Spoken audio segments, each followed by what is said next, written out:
Il y a des voix qu'on reconnaît tout de suite, pas par leur volume, mais par leur cohérence. Daniel Cueff, c'est un maire devenu symbole, un élu rural devenu lanceur d'alerte, un pédagogue devenu militant. Pendant 20 ans, à Langouette, une petite commune bretonne, il a expérimenté une autre façon de faire de la politique, avec du bio à la cantine, du solaire sur les toits et du courage dans les arrêtés. En 2019, il interdit les pesticides à moins de 150 mètres des habitations. L'État annule, l'opinion publique, elle, suit et le débat national est lancé. Mais Daniel Cueff, ce n'est pas que ce geste. C'est une méthode, une manière d'agir d'abord et de convaincre ensuite. C'est un amoureux de la Bretagne, un défenseur de la décentralisation, un homme qui croit au territoire comme levier de changement. Il parle d'écologie, de démocratie, d'autonomie, mais surtout d'engagement. Celui qui se vit au quotidien, les mains dans la terre, les yeux dans les conseils municipaux et régionaux et la voix tournée vers les générations à venir. Alors aujourd'hui, dans Nouveau Récit, on remonte le fil d'un parcours qui mêle conviction, conflit et transmission. Daniel Cueff est avec nous, je suis Fouad Souak et bienvenue dans Nouveau Récit. Tu vois, les nouveaux récits. On a besoin de l'écrire, on a besoin de le voir, on a besoin de l'entendre. Nouveau récit, c'est vrai que nouveau récit, ça va pas c'est important pour le chemin qu'on a à faire. Nouveau récit, c'est ce qui m'a plu à venir aussi. Ils sont nouveaux, ces récits. Bonjour Daniel. Bonjour. Comment vas-tu ? Mais bien, chaudement. Ah, il fait chaud. Il fait très chaud. Le fait de t'inviter, c'est un peu d'actualité du coup. Parce que je visualisais une carte qui montrait l'évolution des pics de chaleur depuis les années 40. Et on voyait que s'il existait des pics de chaleur à certaines périodes, eh bien en fait la concentration et la fréquence a considérablement augmenté. Et donc on peut plus, même s'il existe encore peut-être des climato-sceptiques, on peut plus nier aujourd'hui en fait l'impact de nos habitudes de consommation et de nos modes de vie sur le climat. Mais avant de commencer à rentrer dans ce sujet-là, moi, ce que je voudrais faire, c'est plutôt d'apprendre à te connaître et à savoir qui tu es. Et on va peut-être commencer par là où les choses ont pris racine. C'est ta Bretagne, c'est Saint-Paul-de-Léon. À quoi ressemblait Saint-Paul-de-Léon en 1955 ? C'est là que je suis né, effectivement. Je suis né dans un chou-fleur, donc c'est ce qu'on m'a expliqué pendant longtemps. Et c'est une histoire familiale. Hein. Mon grand-père paternel, était geôlier. Donc il livrait des oignons à Guernesey. Je l'ai pas connu. Mon père l'a pas connu non plus, puisqu'il est mort en mer lors d'un voyage où il allait livrer des oignons justement à Guernesey. Et donc cette histoire familiale est importante parce que mon père, qui avait un mois quand son père est décédé, d'une famille très nombreuse, très pauvre, où il n'y avait aucune possibilité de faire autre chose que des oignons ou de travailler dans les choux-fleurs ou de travailler dans la fabrication des cajots, etc. Et mon père a été le premier à passer un diplôme, en fait, parce qu'il s'engage dans la marine nationale et il devient infirmier. C'était le premier de la famille à avoir un diplôme. Ah ouais. Et ce père infirmier nous a amenés, comme tous les militaires, à aller 2 ans ici, 2 ans là. Mes sœurs sont nées à Marrakech, par exemple. Et j'étais au tremblement de terre d'Agadir, en 1962. Et donc, grosse catastrophe, beaucoup de morts. Et toute la communauté française a été rapatriée par cargo. Et je me suis retrouvé donc à 5 ans à Saint-Paul-de-Léon à nouveau, où ma grand-mère était venue me chercher et je me suis retrouvé à l'école Saint-Ursule de Saint-Paul-de-Léon. Donc ma grand-mère était de Saint-Paul-de-Léon et j'ai passé beaucoup de vacances dans cette ville, qui est vraiment une ville pour moi de grand attachement. Et mes 2 grands-parents... mon grand-père maternel et ma grand-mère maternelle sont enterrés à Saint-Paul-de-Léon. Ce que tu nous expliques quand même, c'est qu'il y a déjà une figure paternelle forte, que par la force des choses, tu es retourné à Saint-Paul-de-Léon. Est-ce qu'il y avait une autre figure ou d'autres figures qui ont nourri ton parcours?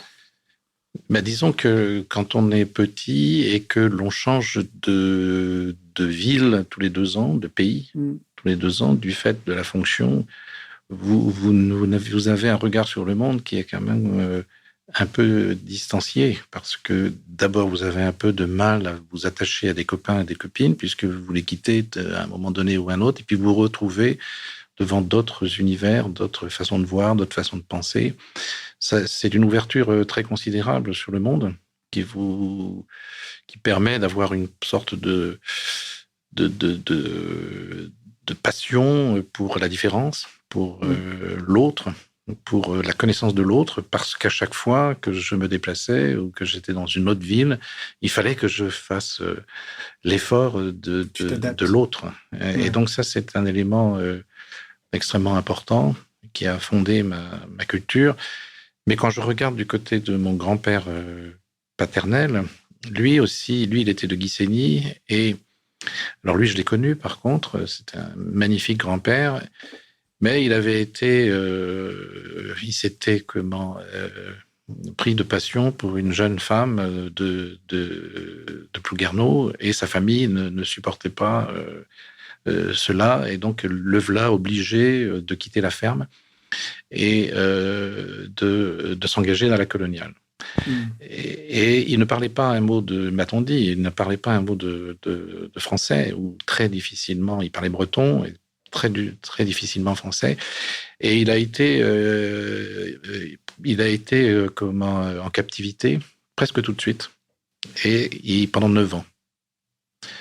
Et pendant 9 ans, et il a appris le français avec ses compagnons d'infortune en captivité, en fait. Et quand il est revenu à Saint-Paul-de-Léon, ma mère avait 10 ans. Ok. Il restait 9 ans.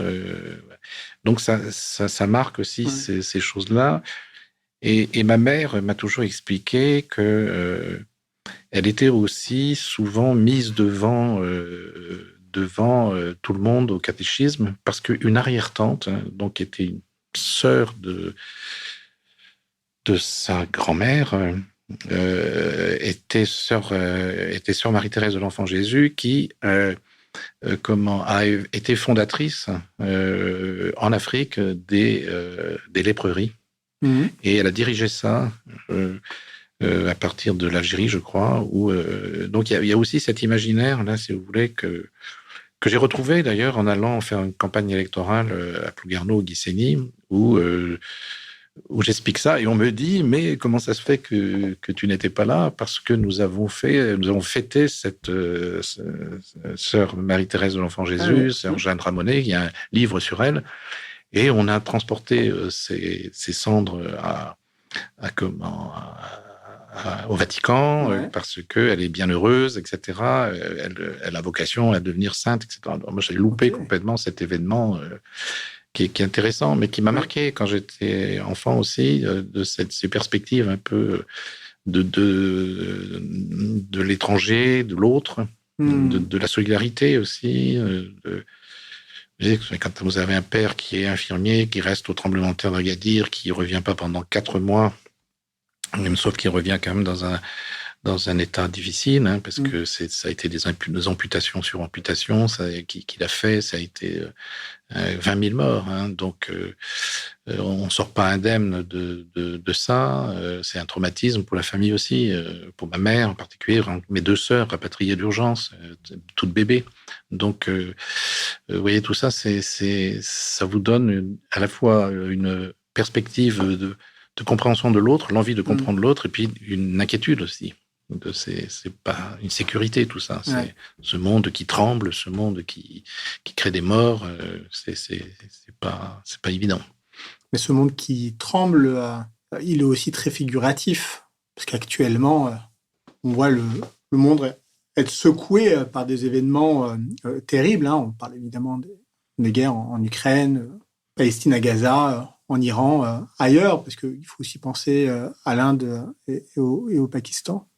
Penses-tu qu'on serait sur un monde plus stable si d'aventure chacun d'entre nous était doté de cette expérience à mieux connaître l'autre, à voyager, à sortir de son giron familial, local. Comment penses-tu en fait que l'humanité puisse se construire autrement qu'en voyageant, tel que tes parents et toi-même l'ont fait? Oui, c'est extrêmement difficile parce que vous vous heurtez à des conceptions qui sont radicalement opposées, quoi. Et ça, c'est aussi extrêmement difficile parce qu'aujourd'hui, un enfant iranien, par exemple, de 12 ans, qu'a-t-il à voir avec un enfant de 12 ans de Langouette ou de Rennes? Oui, ils ont pourtant tous les deux 12 ans, mais leur vision du monde, leur expérience de la vie, les forge. Et cette expérience de la vie, si elle n'est pas positive, si elle est revancharde, si elle est, je dirais, activée par des propos de haine, des propos de haine religieuse, de haine ethnique, etc., ça prend. Ça prend, et là, vous vous retrouvez avec des chocs dont profitent beaucoup les va-t-en-guerre. Donc, et les créateurs de conflits. Parce que l'individu qui a été humilié, qui a été empêché d'eux, et qui se retrouve face à un discours où on lui dit ça va pas se passer comme ça, et on va te défendre, te sauver, etc., y compris des fois de façon absolument terrible, jusqu'à des attentats, jusqu'à des... Enfin, l'être humain est complexe, et c'est cette vie qui gagne justement à aller voir l'autre, parce qu'on voit bien que les radicalités viennent toujours sur l'absence de rapport à l'autre ou d'empathie. Et donc l'empathie, c'est vraiment quelque chose qui se travaille et qui est quasiment politique pour moi. Ouais. Je pense qu'il faut le voir parfois de manière macro pour le comprendre au plus près de nous. Parce que plus les écarts sont grands et plus on arrive à se figurer ces difficultés. Si on revient au niveau territorial et on va dire national, on comprend aussi parfois les difficultés à se comprendre entre des personnes qui vivent en métropole, un enfant de 12 ans ou de 14 qui vit à Rennes ou à Paris ou à Bordeaux, et puis un autre enfant de 12 ou 14 ans qui vit à Langouette, Merdrignac ou une autre commune en ruralité, tu vois. Oui, et on a cette tendance politique à annuler la différence de l'autre. Un quartier Annuler ou à la nier? À la nier et à l'annuler aussi, c'est-à-dire à tout faire pour que cela n'existe pas. Je prends un exemple souvent qui est celui du quartier de Maurepas. De mémoire, je crois qu'il y a 29 langues de parler. Vous vous rendez compte de la richesse que c'est? D'ailleurs, Yvon Lemaine en a fait un bouquin ça s'appelait Tour de Babel, je crois. J'avais été voir le spectacle. C'est un grand poète costaméricain. Et c'est extraordinaire. Il a habité le quartier pendant plusieurs mois. Et il a enregistré, il a vu ces nationalités. Donc, c'est des forces, si vous voulez. Aujourd'hui, si vous dites à l'État, il faudrait que ces nationalités, ces enfants turcs puissent parler le turc, c'est leur langue maternelle, paternelle. Donc, c'est extraordinaire. Non, on va tout faire pour que cette langue ne soit pas parlée, parce que ça met en danger la République, ça met en danger le français, et déjà, on n'arrive même pas à être autorisé à parler breton ou à réapprendre breton. Absolument.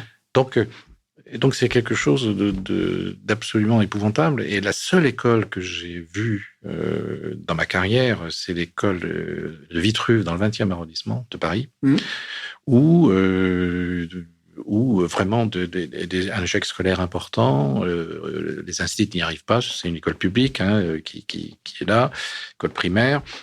Et puis, il y a un événement qui se passe il y a plus de 40 ans de ça, où l'inspecteur qui dit on n'y arrive pas, et qui se retrouve face à des propositions d'enseignants de pédagogie alternative un peu. D'accord. Et puis l'inspecteur, je ne sais pas qui il est, mais enfin en tout cas, il a une intuition incroyable. Il dit allez-y, et il libère la pédagogie, il libère les instituts, et les instituts se trouvent donc face à une communauté importante de portugaises à l'époque, c'était il y a plusieurs années de ça, ou des enfants qui arrivent, qui ne parlent pas un mot de français, dans des familles qui ne parlent pas un mot de français. Et les instituts ont une intuition extraordinaire. C'est-à-dire, ils disent à ces enfants-là, vous allez nous apprendre le portugais. Ok. Donc, ils inversent le mais, rôle. Mais pour apprendre pour que les enfants apprennent à leur prof le portugais, il faut qu'ils parlent français, tôt ou tard, si vous voulez. C'est tellement évident. Ouais. Et donc, au lieu de lutter contre une culture, on la met, si vous voulez, au centre de l'enfant parce que c'est enraciné, c'est incorporé, c'est quelque chose, comme dirait Pierre Bourdieu, quelque chose qui lui est intrinsèque, comme le nez au milieu de la figure. C'est vraiment quelque chose de profond. Donc, on ne peut pas enlever, comme ça fait corps. Voilà. La langue fait corps, le langage fait corps. Donc, à partir du moment où le langage est la personne, il ne faut absolument pas nier cette langue. Et je trouve que c'est très difficile pour des enfants qui sont étrangers ou d'origine étrangère de leur dire cette langue maternelle, il ne faut pas la parler, quoi. Il faut y renoncer. Alors que c'est une chance, puisque notre République pourrait s'enorgueillir de parler à peu près toutes les langues et d'avoir cette compétence, de mettre au centre de l'humain cette compétence linguistique, quoi. Alors, tu dis quelque chose de très intéressant. Tu l'as évoqué. D'abord, les langues régionales sont une exception et ont été pendant longtemps menacées parce que la République française, pour faire corps, effectivement, les interdisait. Et la Bretagne est bien connue pour le savoir. Et ensuite, il y a, moi, je pense à deux choses. C'est peut-être des choses que l'on confond. La première, c'est parmi les plus conservateurs, il faut probablement être davantage assimilé qu'intégré, et que cette assimilation-là passe par l'intégration l'assimilation de valeurs et de cette langue commune.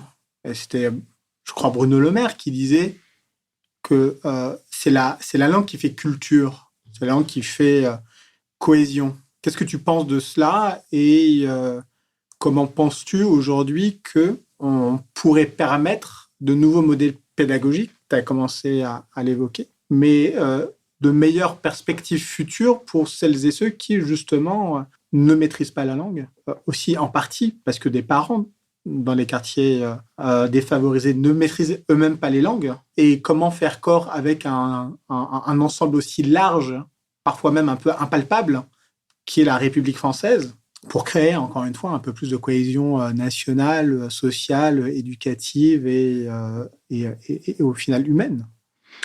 Oui, on a tenté plusieurs politiques. On a tenté des politiques, par exemple, de mixité sociale, qui était une invention qui pouvait paraître séduisante, c'est-à-dire on mettait des gens un peu différents et on ne centrait pas tous les gens de même origine dans le même quartier ou dans la même zone. Mais ça n'a pas marché. Ça n'a jamais marché. Pourquoi ? Parce que, en fait, les gens, vous, moi, vous souhaitez, vous aspirez à habiter avec des voisins qui vous ressemblent un petit peu. Vous voyez ? Et quand on a fait des politiques comme ça, de d'éparpillement un peu des gens défavorisés, on les a isolés. Ils étaient malheureux comme la pierre parce qu'ils avaient personne à qui parler. Et puis moi, j'ai vu de mes yeux vus des parents dire non, tu vas pas aller jouer avec ces enfants-là parce qu'ils sont pas de notre monde. Oui. Donc cette altérité, elle se résout pas politiquement, sauf peut-être à se dire que il est normal que les gens veuillent habiter à côté de gens qui leur ressemblent un peu parce qu'ils veulent causer à des voisins, ils veulent parler à des voisins de la même langue, ils veulent manger la même chose, etc. Vous voyez, c'est normal. Ça n'est pas du communautarisme. Et c'est ça qu'on a du mal à. Et par contre, effectivement, là où c'est anormal, c'est que des conditions de vie qui sont faites à certaines populations sont anormalement difficiles. Et ça, c'est toute une politique qui doit être menée, qui est combattue aujourd'hui par le Rassemblement national en particulier, qui ne veut pas entendre parler de politique de la ville, qui ne veut pas entendre parler d'urbanisation différenciée. Donc ça, c'est une difficulté aujourd'hui. Mais on a trop le discours politique, y compris de ce qu'on appelle l'hypercentre, hein, c'est-à-dire cet hypercentre politique qui parle assez facilement quand même d'assistanat, de triche au niveau social, de fainéantise, d'excès sur les... Enfin, qui parle un peu de tout ça pour faire rentrer dans le rang, vous voyez, et puis surtout ramener l'individu comme étant responsable à 100% de sa propre vie. Hein, alors qu'en définitive, on est interdépendant et on est très, très dépendant de son histoire. Ouais. On va y revenir, Daniel, parce que j'aimerais qu'on reste un petit peu focus sur ton parcours. On y a touché du doigt. Tu as parlé de pédagogie, d'éducation, et tu es diplômé en sciences de l'éducation. C'est quelque chose donc, qui te nourrit depuis longtemps. Ma question, c'est de savoir qu'est-ce qui t'a attiré déjà dedans, les raisons pour lesquelles tu as fait un pas et que tu as voulu exercer des métiers dans ce domaine-là, et que tu définisses aussi les enjeux de l'éducation populaire et du rôle que ça a eu d'abord chez toi. Alors, c'est comme beaucoup de pédagogues, on démarre parce qu'on est jeune, qu'on veut faire des colonies de vacances, c'est tout bête. Qu'on fait un stage, c'est tout bête. Et j'ai été le plus jeune directeur de centre de vacances de France, tout simplement parce que j'ai eu mon diplôme le jour de mon anniversaire. Donc, on ne pouvait pas trouver plus jeune. Donc, j'en suis sûr de ce coup-là. Et donc, j'arrive avec une petite expérience de colonie de vacances, avec des méthodes relativement directives, je dirais. Vous voyez, des grands jeux, tous ces classiques un peu des colonies de vacances qui, à l'époque, duraient plutôt un mois que 3 jours, hein, comme maintenant. Et je fais un stage de direction, et là, je tombe sur un pédagogue qui renverse complètement, qui met à plat tout ce que l'on pouvait penser comme certitude à l'époque sur le plan pédagogique. Et il m'amène en fait à considérer que, comment dirais-je, à considérer comme Jean-Jacques Rousseau, en fait, comme étant le pédagogue novateur premier, qui dit « l'enfant est naturellement bon, c'est la société qui le corrompt ». Et en disant « l'enfant, il faut essayer de faire en sorte que l'enfant, on retrouve cette bonté naturelle qui est aujourd'hui attaquée, gangrénée par la société. Donc, il faut faire en sorte que l'enfant ne soit le moins en contact possible avec la société. » Donc, c'était l'enfant sauvage de Jean-Jacques Rousseau. C'était, voilà. Et Jean-Jacques Rousseau s'opposait évidemment presque mot à mot à la théorie des jésuites de l'époque, qui était de dire l'enfant naît du péché d'Adam et Ève, naît de la faute originelle, est tenté par le désir, il se laissera tenter par le diable, et il faut absolument le contrarier, tous ces désirs malsains, au profit d'une société qui, elle, est vertueuse. Et donc, il m'apprend ça, et je découvre, je dis, mais qu'est-ce que c'est que ça? Et puis, il aborde les pédagogies non directives, donc libres enfants de Summerhill, etc. Et moi, bon, je rentre là-dedans, ça me cause cette non-directivité, et je mets en place des centres de vacances libres enfants de la Mort-Baden, où on fait des pédagogies non directives, je dirais même libertaires. Et ces pédagogies nous ont appris à des choses extraordinaires, notamment sur la mode d'organisation. Rendez-vous compte que les enfants de mon centre de vacances sortaient seuls du centre de vacances. Ah ouais. Ouais. Et on s'est jamais, on était dans la parfaite égalité, on ne s'est jamais fait rattraper par la patrouille, mais jamais eu de drame. Non, non, c'était organisé. C'était pas on faisait pas ça le premier jour. On faisait en sorte que les enfants connaissent le lieu dans lequel ils se trouvent. On avait un système pour savoir où étaient les enfants. Les animateurs allaient où étaient les enfants et non pas les enfants allaient où était l'animateur. Donc, bref, on a mis en place on a inventé un certain nombre de méthodologies. Puis, je m'intéresse à ça et je deviens un fort militant des pédagogies non directives, pédagogie libertaire, on va dire même, jusqu'au jour où je rentre à l'IUT Carrière Sociale. Et là, je rencontre un autre professeur, Jean-Claude Doucet, qui me dit « Mais ces deux pédagogies, pédagogie nouvelle ou pédagogie traditionnelle, ce sont deux pédagogies en fait conservatrices parce que toutes les deux partent d'un imaginaire de l'enfant, d'une philosophie de l'enfant, et non pas d'une réalité de l'enfant. Mmh. Alors, ça nous bouleverse, on lutte contre notre prof. À l'époque, les carrières sociales, c'était quand même des assemblées générales permanentes. Hein. Mmh. Et il vient dans mon centre de vacances, pendant l'été, faire une étude dans laquelle il démontre de façon très, très forte que, en définitive, les enfants, dans le centre de vacances, qu'on laisse libres de faire ce qu'ils veulent, reproduisent en fait ce qu'ils vivent dans leur quartier. Okay. Y compris les relations entre eux, le rapport de force, y compris les rapports garçon-fille, et que en fait notre soi-disant pédagogie de liberté, elle ne fait que reproduire. Ouais. Ce qui est quand même alors ce qui n'est pas rien.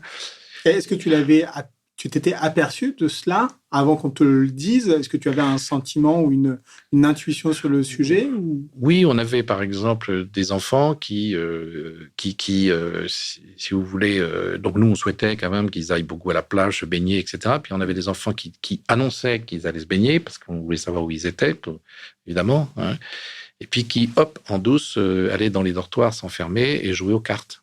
Vous voyez, donc reproduire ou le ballon, par exemple. Vous voyez, quelles étaient les conséquences par rapport à ça? Le fait qu'ils n'étaient pas en relation avec l'environnement, ils reproduisaient les mêmes choses que ce qui était dans le quartier, donc ça ne servait à rien d'aller en vacances.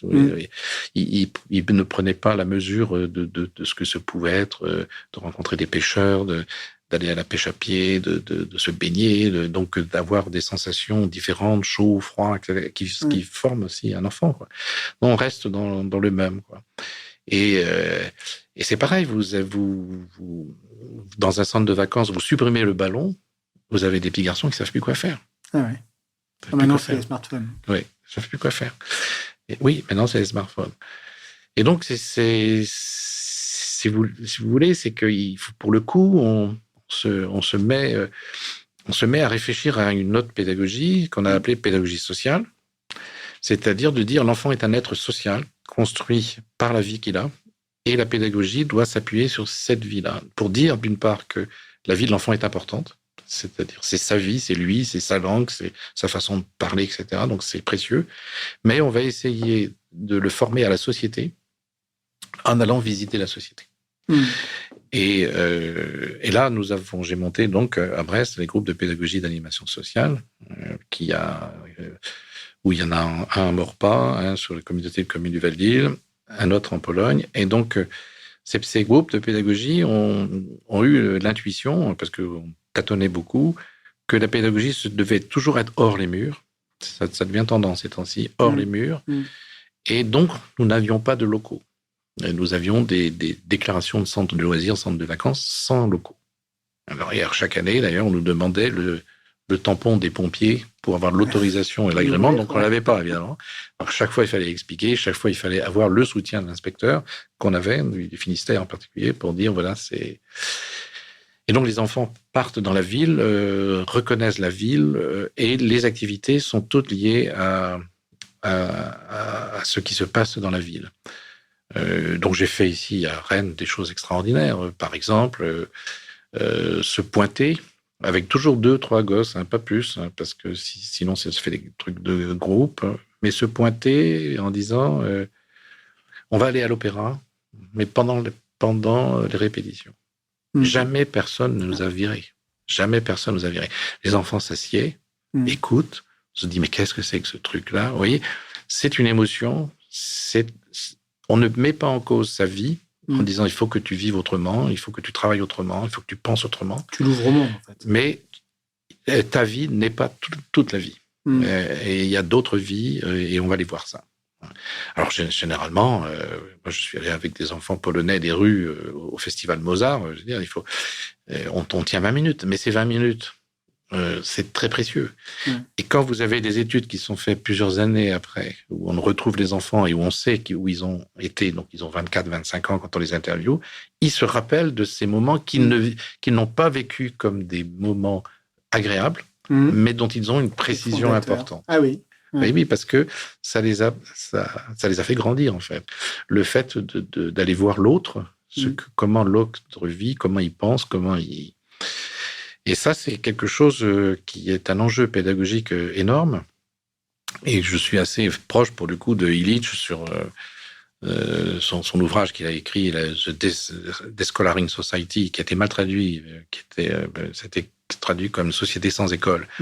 Mais en fait, lui, ce qu'il souhaite, c'est que, en fait, entre l'enfant, l'adulte et l'environnement, il y ait le moins de PowerPoint possible, le moins d'explications possibles, d'intermédiaires possibles. Ouais. Et ça, c'est un enjeu tout à fait considérable. Quand vous allez avec des enfants dans une ferme, que vous avez le malheur de prévenir le paysan, en disant on arrive avec un groupe d'enfants.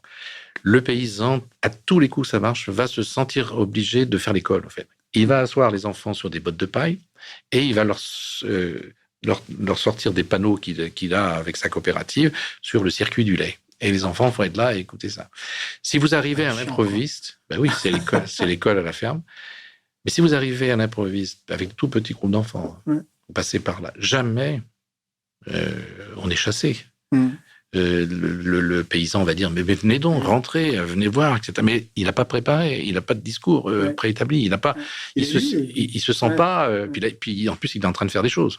Donc il faut qu'il bosse et donc ça change tout, ce rapport à la société telle qu'elle est, quoi. Pourquoi on a arrêté d'être des enfants ? Je pense qu'il est prudent d'arrêter d'être des enfants en soi, quand même.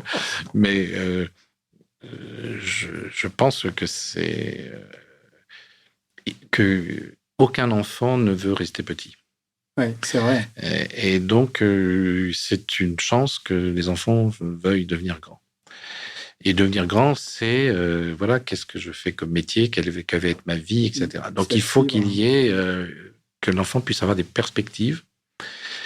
Et le plus important, c'est de montrer que ces perspectives existent et elles ne sont pas forcément toujours là où il est, mais ça peut être ailleurs. Mais le fait de vouloir devenir grand, c'est un atout très important. Quand un enfant veut rester petit, bébé, c'est une pathologie. Donc, il faut aider l'enfant à devenir grand, c'est-à-dire à comprendre la société dans laquelle il est, qui est complexe. Et puis c'est aussi une façon que l'enfant comprenne que les choses ne sont pas aussi simples que ce qu'on peut lui raconter, qu'il va falloir qu'il aille voir par lui-même, que les discours pré-mâchés sur telle et telle chose, ça va le mettre dans une perspective. Je crois que c'est la pédagogie sociale n'a que cette perspective-là en fait, que l'enfant devienne grand et qu'il développe son esprit critique. Il n'y a pas d'autre. C'est déjà pas mal. C'est déjà pas mal. On va revenir sur les questions d'éducation.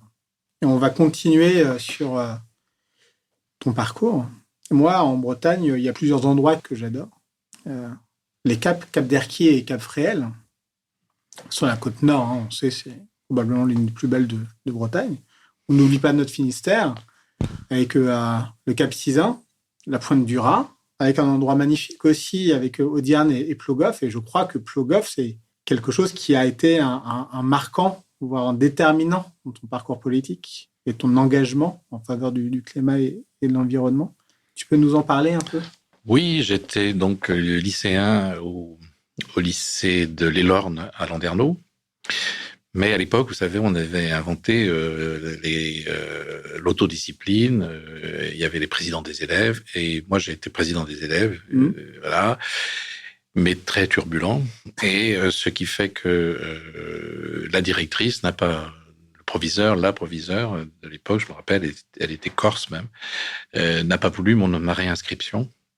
Et mes parents ont été obligés de m'inscrire ailleurs. Et donc, je me suis retrouvé au lycée Briseux à Quimper.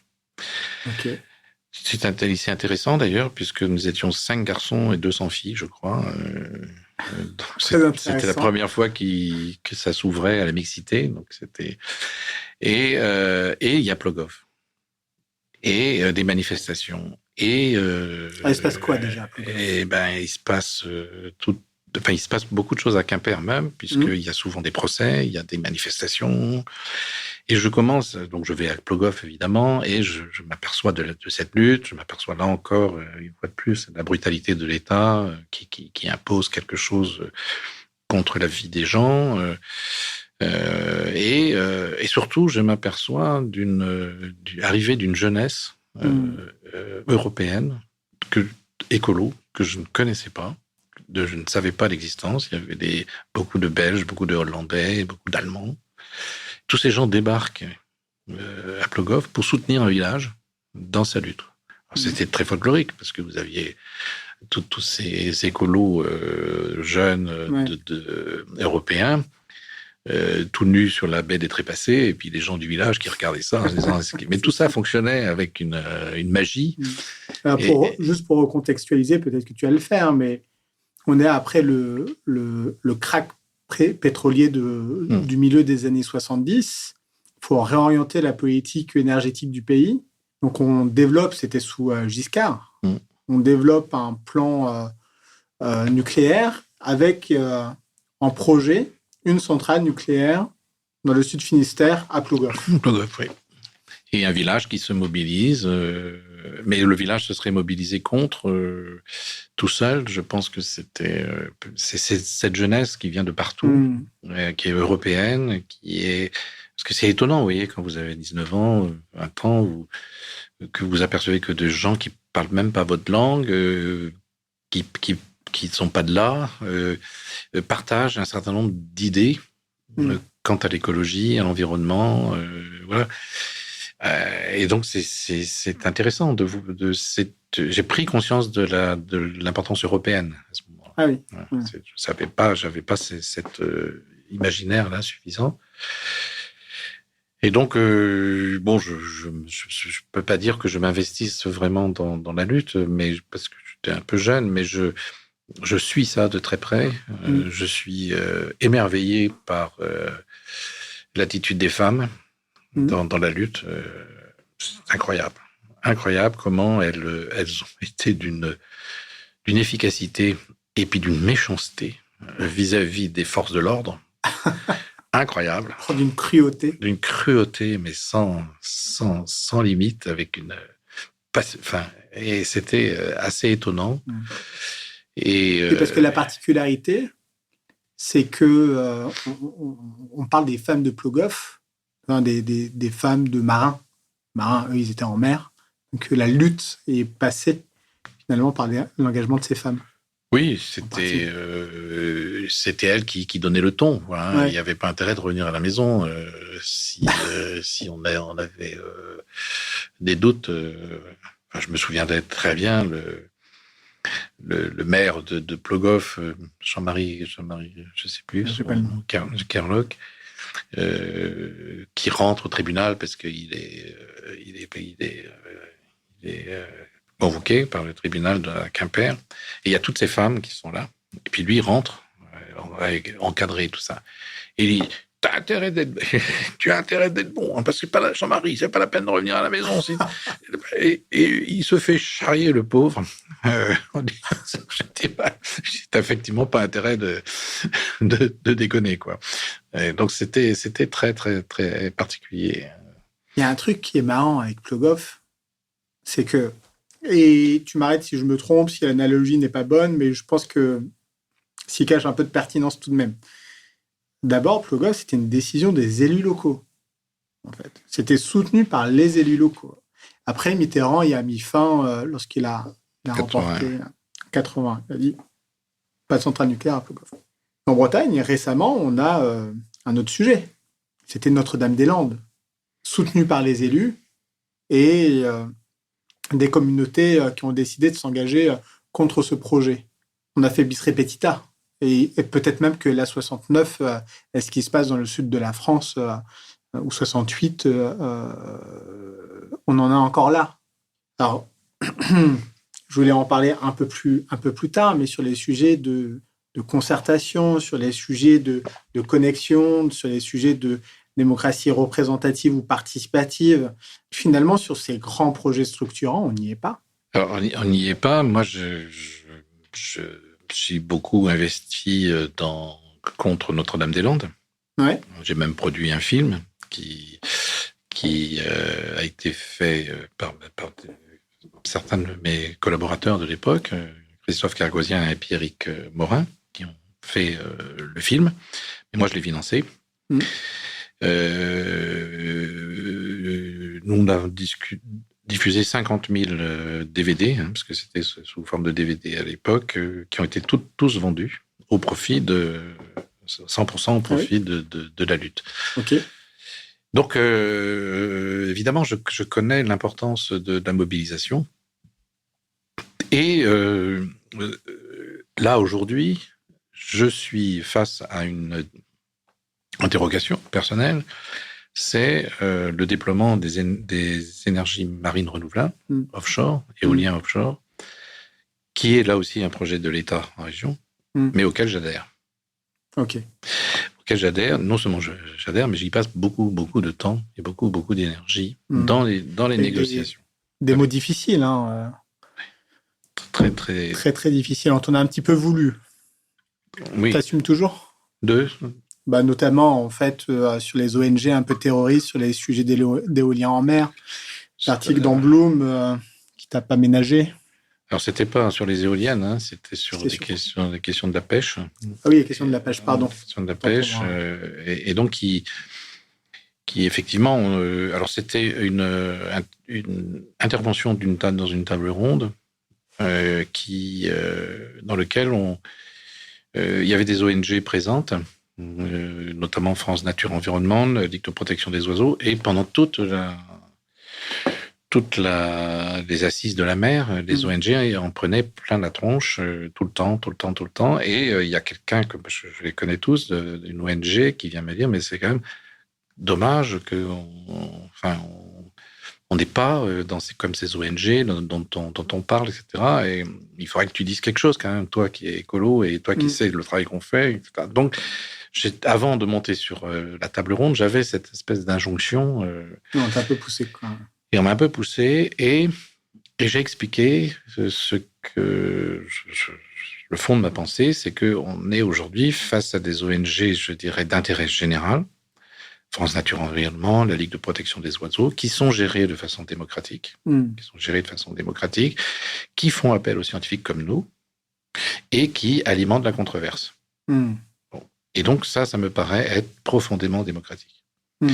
Et vous avez d'autres ONG dont l'objectif est soit clair, ce sont des ONG, je dirais, qui sont aussi des partis politiques. Je pense à Sea Shepherd, par exemple. Bien sûr.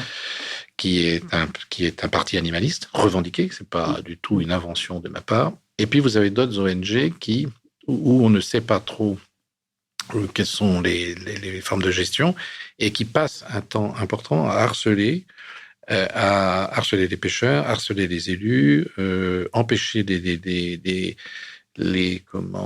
assemblées de délibérer, comme ça a été le cas chez nous en Bretagne, de fausses informations, de fausses images, de faux rapports, comme ce rapport qui intervient en disant qu'il y a 200 bateaux bretons qui sont dans l'illégalité à pêcher. Aujourd'hui, ils sortent ça.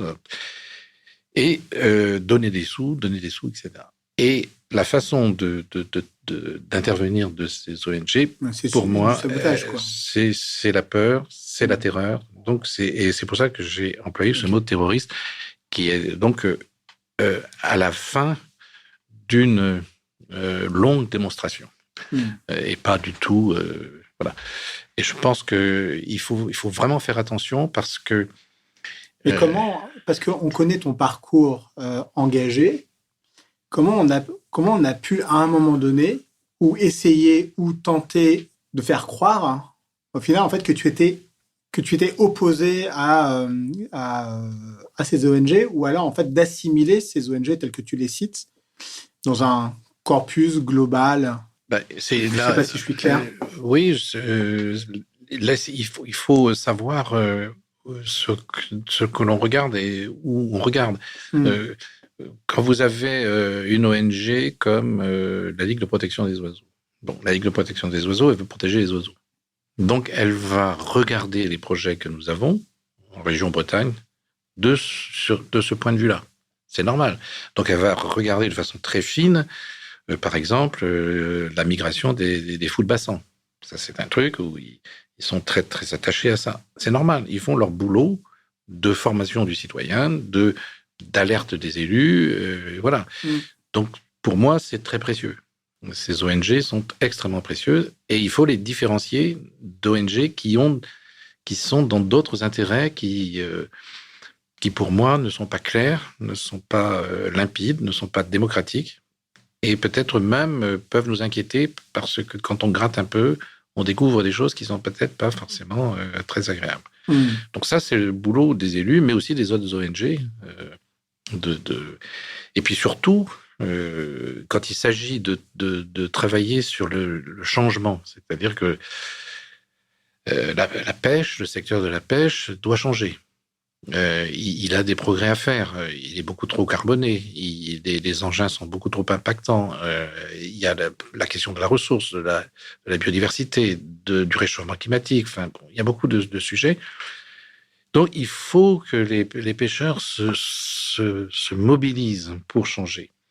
Et ces ONG, dans leur radicalité, bloquent toute innovation parce que voilà, c'est ce que ces ONG exercent, c'est ce que j'appelle souvent la violence symbolique, c'est-à-dire rendez compte quand vous dites à quelqu'un, un pêcheur, un agriculteur, ton métier doit s'arrêter, tu dois disparaître. C'est dur. C'est tout à fait dur. Donc c'est d'une violence absolument inouïe, mais c'est une violence symbolique. Elle n'est pas physique, elle n'est pas verbale, quoique elle est. Mais les gens vivent ça très mal, au plus profond d'eux-mêmes, parce que vous mettez leur intégrité la construction de leur vie, leur métier, leur statut, leur formation en cause. Donc vous les mettez eux en cause. Il n'est pas étonnant après que le Front National et autres, ou des gens qui viennent gratter, dire aux gens vous êtes des gens formidables, ne vous laissez pas faire, etc. Mais en tant qu'élu, ce qui compte pour moi, c'est le changement. C'est-à-dire qu'il vous faut aller vers une meilleure pêche que celle de maintenant.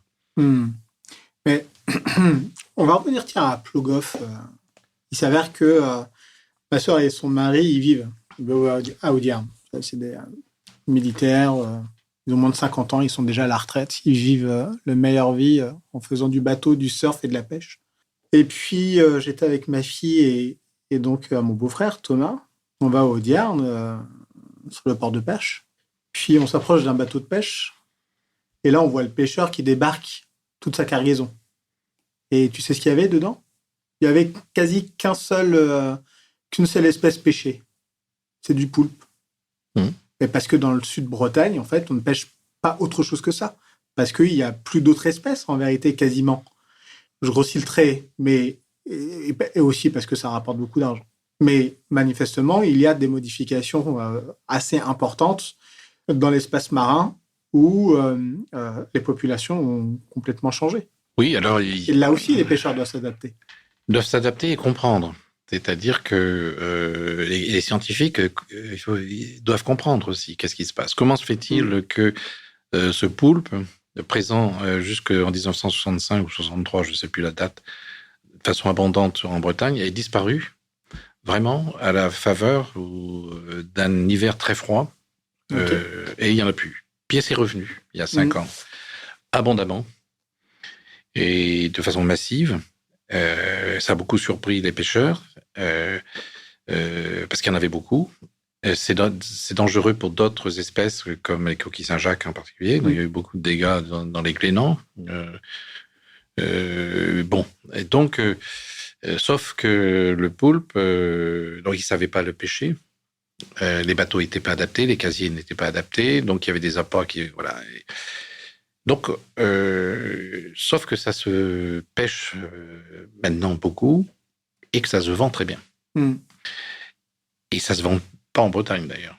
tout repart sur Absolument. Nice, sur la Galice, etc. Et plus il y en a en Bretagne, plus la Galice en achète, etc., etc. Et donc, moi, je suis allé au marché de Vigo, des poulpes de toute la Bretagne qui arrivaient avec des cagettes de Concarneau et autres. Donc, en fait, il y a qu'est-ce qui se passe?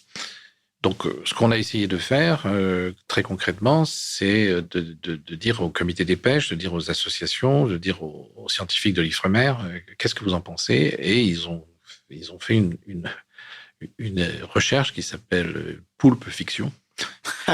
Et pour montrer qu'est-ce qui se passe, de quoi elle se nourrit, pourquoi elle se reproduit, quelles sont les reproductions et les temps de reproduction, de telle manière à avoir un plan de gestion. Et ce plan de gestion, il est en place aujourd'hui pour essayer de réguler le poulpe, parce que la ressource poulpe a commencé à disparaître. Mais elle se rapproche dangereusement sur le nord de la Bretagne, donc du gisement Coquillé. de Coquille Saint-Jacques. Oui. Alors là, c'est une autre paire de manches, parce que là, ça peut être... Faire la tête, voilà. Mais on a plusieurs prédations comme ça. On a par exemple la dorade royale qui est un prédateur des moules. On a un prédateur qui n'a pas de prédateur, c'est l'étoile de mer à 4 branches là, qui nous pose problème aussi parce qu'elle n'a pas de prédateur, donc elle est invasive, surtout dans le sud de Bretagne. Donc on a travaillé là aussi avec les scientifiques de la station biologique de Roscoff pour essayer de comprendre.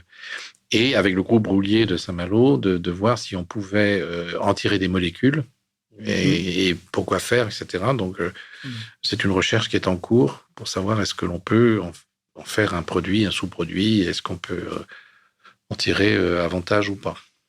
Comment tu es devenu maire? D'où vient la source de ton engagement politique et électoral? Je travaillais beaucoup à l'étranger, donc auprès des enfants des rues. Après, j'ai fait beaucoup de choses aussi au niveau du théâtre, etc. Donc, j'avais beaucoup j'avais mon fils aîné était souvent dans mes bagages. Puis à un moment donné, il faut rentrer à l'école. Et donc, avec ma compagne, on cherche une maison un peu. On tombe sur Languette. Une petite maison toute modeste, pas trop loin de Rennes, surtout. C'était ça le plus important. Puis il y avait les débats habituel. Est-ce qu'on la ville? Pour moi, c'était la ville ou la campagne. Ma femme, c'était la campagne. Bref, donc elle a gagné. Et donc, on inscrit notre petit à l'école du village, toute superbe, pédagogie un peu freinée en plus, très bien. Et puis, je m'aperçois après, il y a une fête du village qui s'appelait à l'époque la fête du bois, des arts et des vieux métiers. Qui était managé par le directeur de l'école, qui était aussi secrétaire de mairie, et puis vraiment beaucoup de gens. Et cette fête de l'école, c'était la fête du village aussi. Donc, c'était extraordinaire. C'était un peu la pédagogie sociale dont je parlais tout à l'heure. C'était une vraie fête. C'était pas, voilà. Et puis, c'était en juin. Et puis juin, pour moi, c'était le démarrage en Pologne des pédagogies de rue, parce que tout l'été, on repérait les enfants qui commençaient à être en déshérence, et qu'on retrouvait après à -15 dans la gare de Varsovie. Voilà, on démarrait les programmes forts au mois de juin. Donc, je vais pas à cette fête il n'est pas prévu que j'aille à cette fête du bois, des arts et des vieux métiers. Puis, à mon fils, tout le monde s'y met, dit, oui, tu seras le seul papa à pas être là, etc., etc. Donc, je fais un aller-retour Varsovie-Rennes pour assister à cette fête magnifique. Vraiment une très belle fête, incroyable. Et puis, dans un endroit, je vois un stand. Je dis, mais c'est bizarre, ça, sur la nature, tout ça. Et je me rapproche, et puis je dis, mais ça me dit quelque chose. Je retourne à la maison, et c'était Allgangmeier, donc une secte qui était installée dans le village et qui a été dissoute depuis par l'Assemblée nationale, et qui faisait travailler en fait des jeunes qui travaillaient gratuitement avec des pédagogies de sévices corporels, voilà.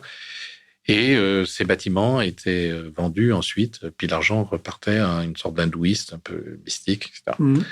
Et cette association était présente dans le village, et puis elle collaborait avec l'école, mine de rien, comme ça, ni vu ni connu. Voilà. Et donc, je m'aperçois de ça, j'étais très embêté, et je vais voir le directeur, le secrétaire de mairie, qui le prend très mal.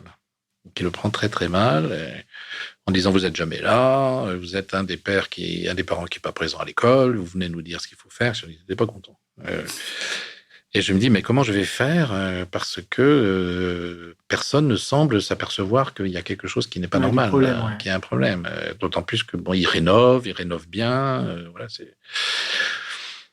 Et donc je décide, il faut que je fasse quelque chose, donc je décide de me présenter en papillon. Okay. C'était possible à l'époque. C'est plus possible maintenant. Mais c'est là, on se présente tout seul. Et donc, et je suis élu à 80%. Pourquoi ? Parce que les gens se rayent les uns et les autres. Moi, ils m'ont pas rayé parce qu'ils me connaissaient pas. Et je m'aperçois dans la campagne détestation du village. Détestation. Et je m'aperçois en fait que le village est assez. Il y a beaucoup d'opposition depuis le remembrement. Il y a des familles qui se détestent. Ils savent plus pourquoi, mais elles se détestent. Et il y a c'est pas une ambiance, voilà, c'est quelque chose. Et puis tout le monde vient me voir en m'expliquant les malheurs avec la mairie, etc. Et donc je suis élu, mais je pense qu'à l'époque on pouvait présenter son chien ou sa chèvre, elle était élue. Hein. Les gens voulaient plus de. Il y a des circos, c'est encore comme ça. Oui, d'accord. Oui, il y en a encore des. C'est comme ça, mais. Et donc, je rentre dans l'opposition un peu pendant quelques années. Puis le maire je ne peux pas revenir là-dessus, mais il fait une bêtise. Il est contraint de démissionner.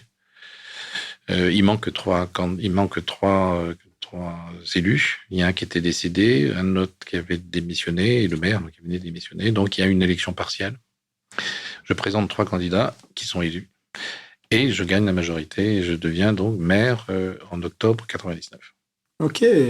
Donc, et là, élu maire, qu'est-ce qu'on fait, quoi ? Ouais. On n'est pas élu sur un programme, puisque les gens rayent, c'est le scrutin uninominal. Les gens rayent, mélangent. On pouvait même à l'époque tu composes, voter pour des gens qui ne se présentaient pas. Oui, c'est vrai. À l'époque, c'était comme ça aussi. Donc c'est compliqué. Et là, j'ai eu je peux dire, c'est une intuition, hein, parce que il n'y a pas de stratégie du tout. C'est que je dis, il faut qu'on rassemble sur quelque chose. Donc je dis, tiens, on va se rassembler sur la question du développement durable. D'accord. C'était un nouveau mot. Hein. À l'époque, on parlait de cadre de vie. Développement durable, personne ne savait ce que ça voulait dire. Oui, c'est Qu'est-ce pas mal. qui t'évoquait à toi, ça ? Moi, c'était le rapport Brundtland que je connaissais. Mais qu'est-ce que c'est qu'est-ce que c'est concrètement dans une commune ? C'est quoi ? Comment ça se matérialise ? Oui. Donc, on part là-dessus. Tout le monde dit oui, parce que personne n'y comprend rien, y compris moi. Donc, on part sur une espèce d'imaginaire. Et puis, on a une chance, je dirais, c'est que la commune est dans un état de bâtiment. L'école menace fermeture pour des raisons sanitaires. Donc, il faut qu'on fasse l'école, etc. Et là, on embarque un architecte qui nous fait donc qui remodèle l'école, puis qui construit une école maternelle, donc selon la haute qualité environnementale. Et donc là, on avance les premiers pions, chauffé au bois, premier panneau photovoltaïque mis sur un équipement public, c'est à Langouette. Récupération des eaux de pluie pour les sanitaires. On avance. Et on fait ça. Et là, on inaugure la nouvelle école, on va dire. Et les anciens y viennent. C'était leur école. Et moi, j'ai jamais employé le mot écologie. C'est un mot qui ne fait pas partie de mon langage en tant que maire. Et alors, c'était un peu bizarre. Vous, on trouvait que vous avez fait un peu bizarre, mais là, c'est pas mal, hein, ce que vous avez fait. Mais il n'y a rien de nouveau, hein, monsieur le maire, parce que nous, on fait ça depuis longtemps. Récupération des eaux de pluie, chauffer au bois. Et dans vos maisons perso, quoi. Voilà. Par contre, il y a ce truc sur le toit qui est très moche, le photovoltaïque. Je dis non, c'est voltaïque, et c'est de la mauvaise foi des anciens, puisque pour voir les panneaux, il fallait monter sur le toit, et c'était nous qui les avions montés sur le toit pour qu'ils voient les panneaux, justement, parce que personne ne savait ce que c'était un panneau photovoltaïque. Et donc là, il y a eu une première adhésion. Voilà, puis on a continuer comme ça, brique par brique, avec la cantine 100% bio, avec... Alors déjà, quel intérêt ils y voyaient avec cette école transformée, modernisée D'abord, c'était quelque chose de concret, nouveau, c'est vrai. Mais quand vous avez une école qui est complètement rénovée en bois, où vous avez une atmosphère extraordinaire, une qualité acoustique incomparable, vous voyez, vous avez l'adhésion des parents aussi qui disent ah bah oui, mais ça c'est le jour et la nuit. Avec les écoles bruyantes qu'on avait, et là maintenant c'est le jour et la nuit. Donc il y a une adhésion, vous voyez, c'est concret, c'est palpable. Il n'y a pas de discours autour de ça. Il y a juste une pratique, et que c'est vrai qu'elle est pas comme les autres cette école, mais qu'est-ce qu'elle est bien. Ouais. Et puis après, il se passe que il y avait l'ADEME à l'époque qui essayait vraiment de pousser les communes à faire des choses. Et donc là, il y avait un maire, une commune qui fait quelque chose sur la haute qualité environnementale, un concept très compliqué. Donc l'ADEME commence à faire venir du monde. Et puis la télé vient. Et puis les gens, ils aiment ça parce que ils aiment la presse et parce que on parle, on valorise la commune. On valorise la commune. Et on leur dit t'es de Longuette, ah oui, on a vu. Voilà. Et donc il y a cette fierté un peu d'habiter le village. Mais quelle était la motivation ? Est-ce que tu t'es emparé en fait de cette école parce que ça faisait écho à ton parcours, évidemment à ton premier centre aussi de vacances que tu avais bâti, ou est-ce qu'au final, il y avait une vraie nécessité et vraiment extrêmement urgente ? Est-ce que tu as arbitré parce que il y avait différentes options sur la table ? Voilà. C'était quoi ton choix premier ? Quelle était ta motivation et comment tu vois ça à travers le parcours ? Pour moi, c'est clair. C'est lié à mon expérience, en particulier auprès des enfants dans la rue. Jamais un enfant ne peut s'épanouir dans un monde dégradé, violent, dans un environnement hostile. Voilà. Vous pouvez être enfant, vivre dans des milieux tout à fait favorisés, et c'est pas forcément non plus une bonne chose. C'est-à-dire que c'est pas gagné d'avance. Mais en tout cas, quand le milieu est dégradé ou violent ou invivable, ça ne construit pas des enfants. Donc, quand vous êtes maire d'une commune, vous avez cette possibilité d'agir sur l'environnement et d'en faire l'environnement le plus convivial possible. Voilà. Et le plus lié aussi à des questions environnementales. Donc, pour moi, c'était ça. C'était qu'est-ce qu'on peut faire, qu'est-ce qu'on peut construire sans abîmer la planète, mais qui a à voir avec un peu plus de bonheur à habiter ce qu'on va faire. Et tu vois, c'est assez drôle parce qu'il n'y a rien de drôle. Mais ce qui est étonnant, c'est la période pendant laquelle c'est la période actuelle.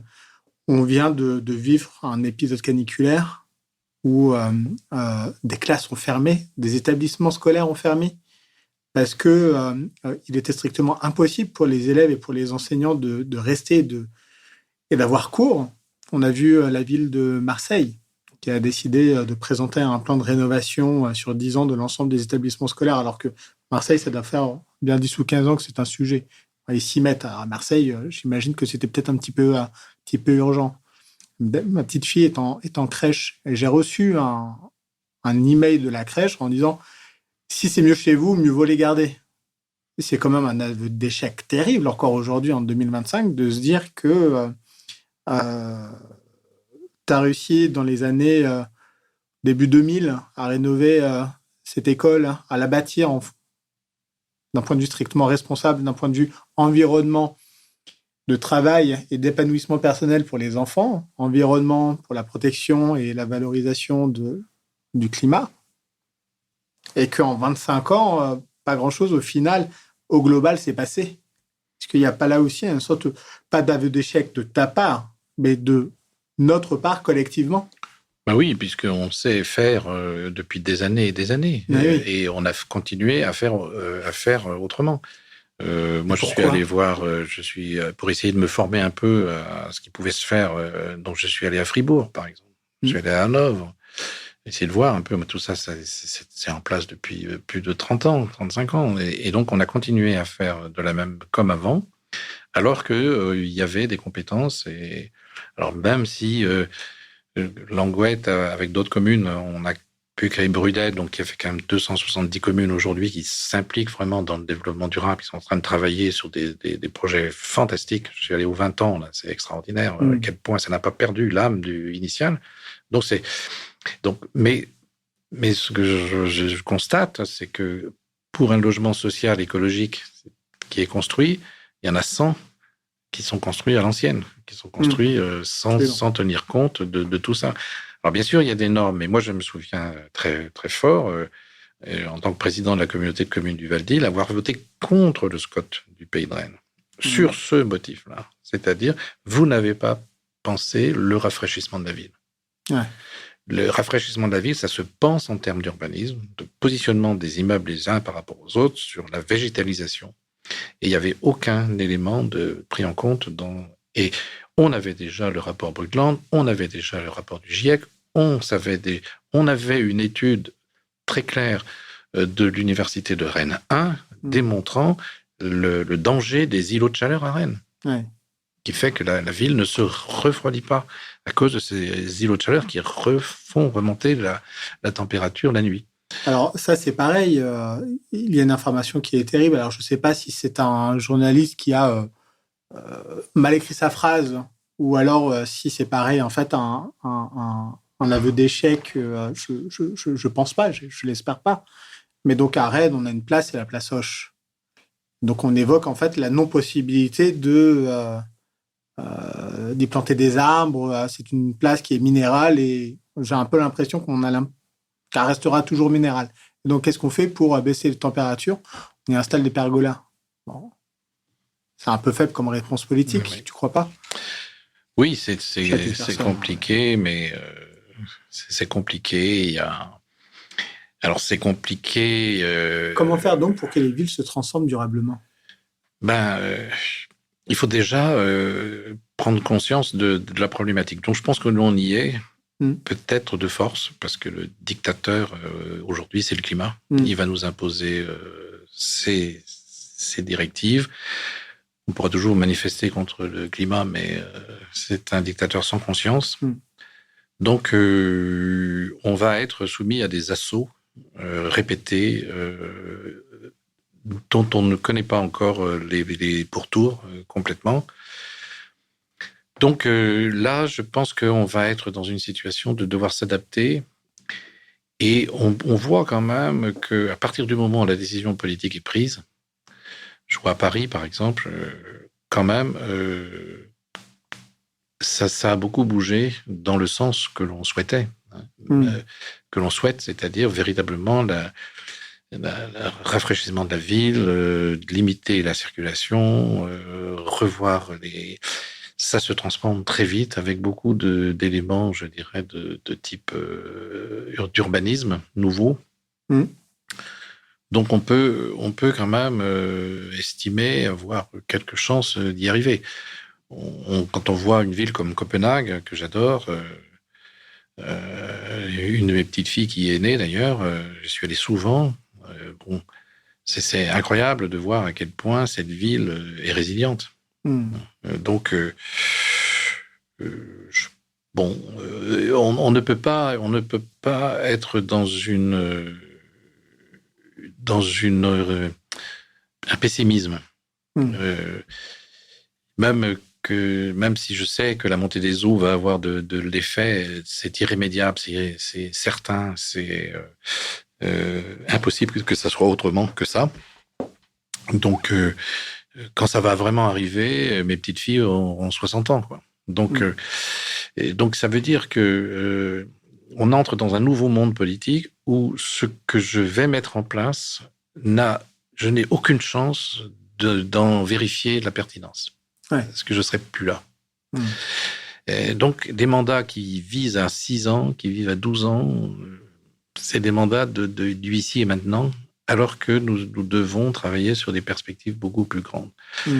C'est pour ça qu'on a une démarche politique qui est compliquée, parce que certains, comme Dominique Bourg, disent il faut confier la gestion publique à des experts. Parce que les experts, eux, savent sur le temps long, on leur confie, voilà. Sauf qu'il y a plus de démocratie. Donc, le niveau de la mer monte. Est-ce que la démocratie baisse? Il faut regarder tout ça. Donc, c'est très, très compliqué. Mais moi, je vois avec bonheur des territoires qui, aujourd'hui, ont pris la mesure de la montée des eaux. Les élus ont pris la mesure de la montée des eaux et qui sont aujourd'hui en train de réfléchir avec la population sur les conséquences. Il va falloir déménager certaines maisons, il va falloir remonter les terres agricoles, il va falloir faire beaucoup, beaucoup de choses. Et dans des endroits, je pense à Lancieux, par exemple, où les élus ont décidé que la prochaine fois que la digue se rompre, on ne le remet pas en place. C'est arrivé. Mais il y a eu l'anticipation. Les terres agricoles, quelques années avant, avaient été déplacées. Une maison avait été achetée et puis le propriétaire déplacé également. Et la mer est arrivée et a repris des espaces importants, mais avec une biodiversité marine qui est revenue ou qui est venue. Donc, il va falloir travailler sur une logique, je dirais, politique, qui est de ne pas essayer de retrouver ce qu'il y avait avant, comme un idéal qui a peut-être même jamais existé, mais comme quelque chose qui va arriver, qui est différent et dont on ne sait pas comment maîtriser. Quand tu dis ça, on comprend bien que tu n'es pas un conservateur. J'espère que non, mais... Mais il faut qu'on arrive à mettre tout le monde d'accord. Je reprends notre exemple de Plogoff et de la centrale nucléaire. Je reprends notre idée de Notre-Dame-des-Landes. Je prends un autre exemple, évidemment, celui de l'éolien offshore, et notamment en baie de Saint-Brieuc, qui est maintenant une réalité et qui a pourtant été une source d'opposition pour beaucoup. On sait que les grands changements structurels viennent souvent de l'État, en coordination avec les élus locaux, avec ou non l'assentiment des citoyens.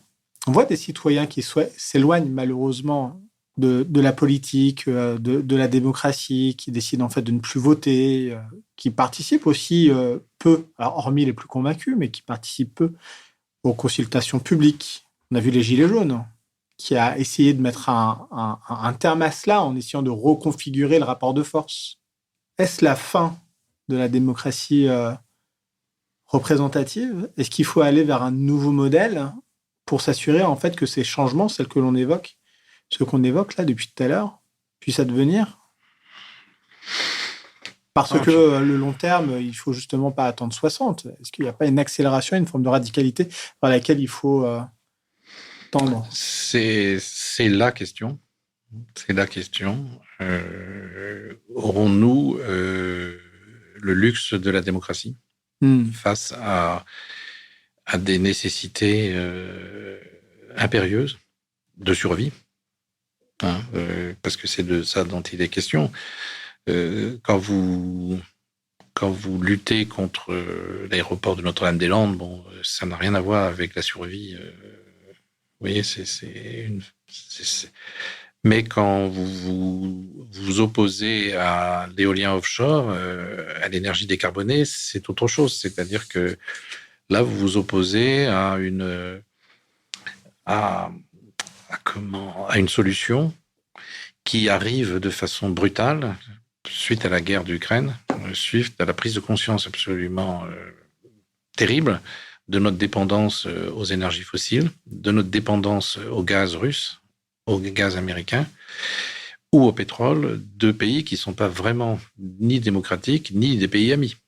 Donc on a cet énorme enjeu qui est notre autonomie énergétique et la décarbonation qui ne peut se faire que, malheureusement, pour l'instant, que par l'électrique. Et donc, il faut sortir du fossile et sortir du fossile vite. Donc, le temps démocratique se limite. Donc, comment intégrer la démocratie malgré tout Donc, pour ça, moi, je compte beaucoup sur les scientifiques, beaucoup sur les ONG, parce que les ONG sont...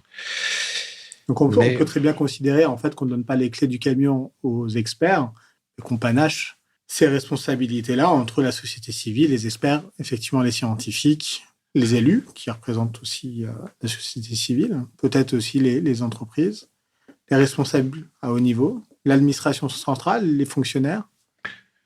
Oui, il y a eu beaucoup de choses de faites parce qu'ils sont obligatoires dans la loi sur le code de l'environnement, etc. On doit consulter les citoyens. Vous avez la Commission nationale du débat public, etc.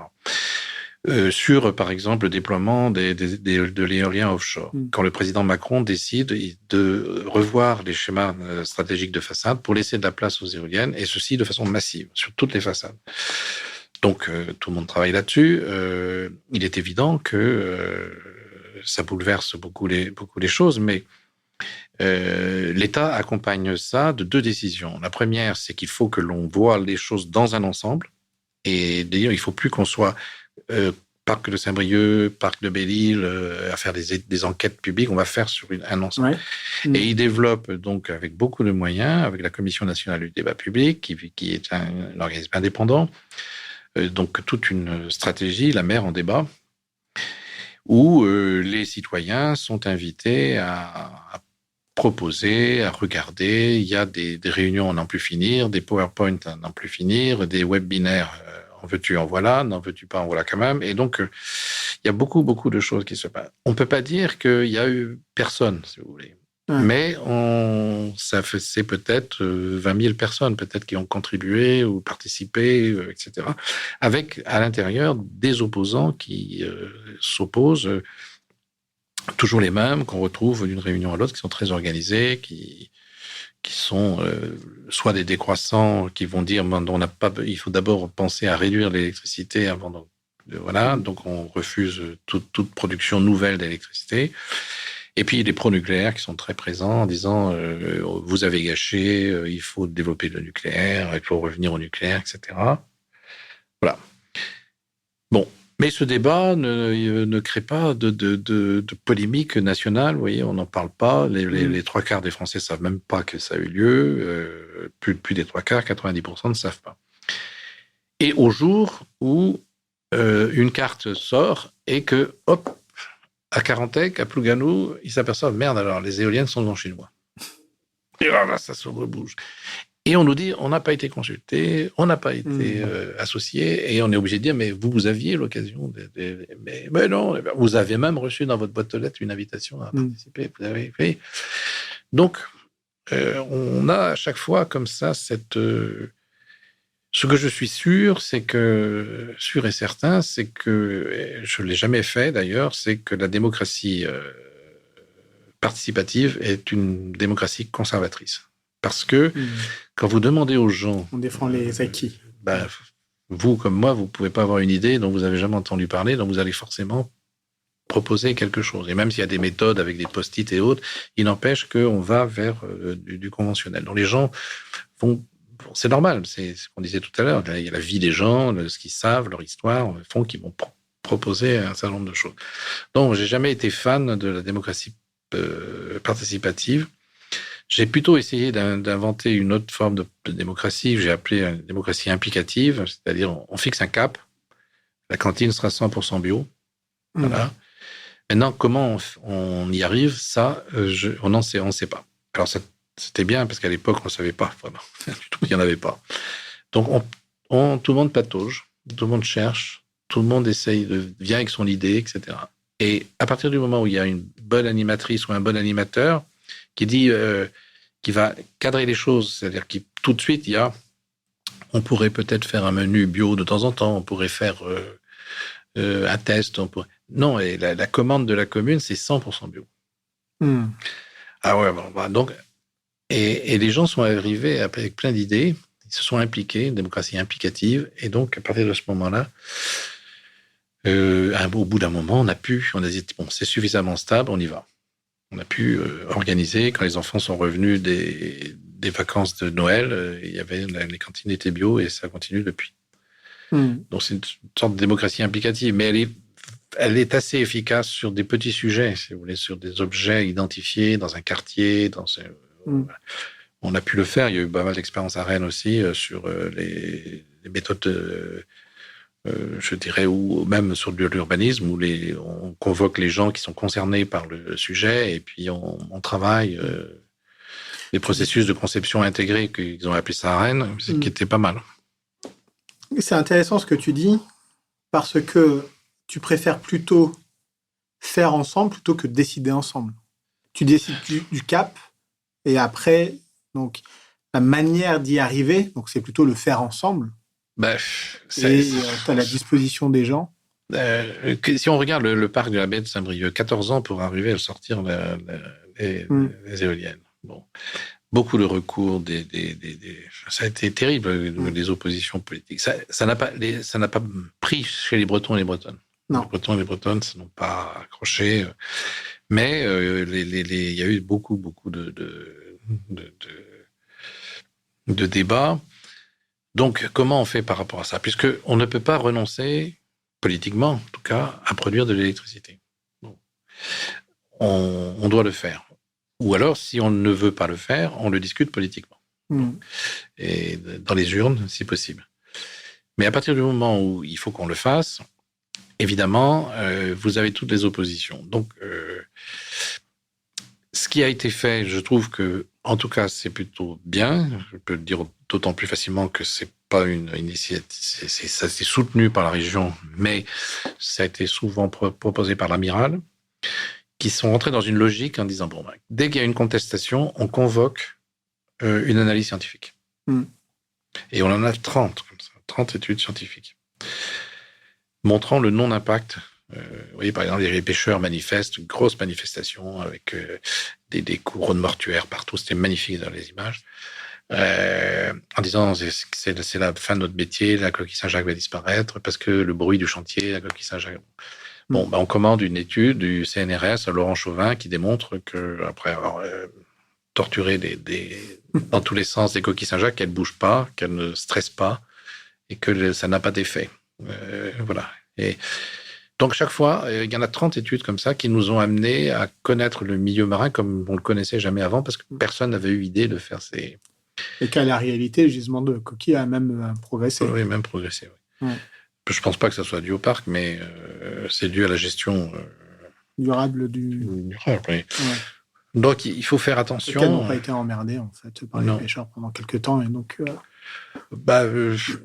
oui et non, parce qu'en fait, le parc avait été remonté le plus haut possible parce que c'est là qu'il y avait le moins de gisements coquillés.